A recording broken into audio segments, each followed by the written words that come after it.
এটা তো চিটিং। তো খাবার নতুন করে নিয়ম শিখাতে হবে নাকি? আপনি যেটা করবেন ওইটা ঠিক আছে। আজকে কি খবর লেসছে? আজকে আমাদের বাড়ি বিশাল ঝামেলা। তারপর আর একটু শাইনা শাইনের পক্ষে এসে থেকে এটি ফেলি চলো। তারপর সামাদও চলে আসলো আর ঝামেলাও বন্ধ হয়ে গেল। সামাদ আসার আর সময় পেলো না। Unknown number. হ্যালো, ঠিক আছে আসছি। ভাই আপনি কিছু একটু করেন, না হলে ওরা আমার বাড়ি হতে দেবে না বলছে। চলো দেখছি।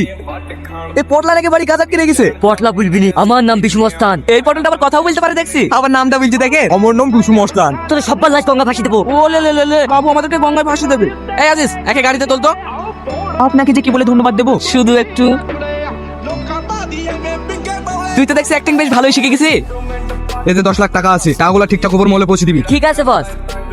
মায়া, বলেন বাবু। তোকে কতবার বলেছি বাবু বলবি না, বেবি বলবি। আমার বিয়ের আগে যদি তোকে দেখতাম তোকেই বিয়ে করতাম। এত করে টাকা সব আমার পর ছেড়ে দিছে। গাড়ি লক করে এসছি তো। না,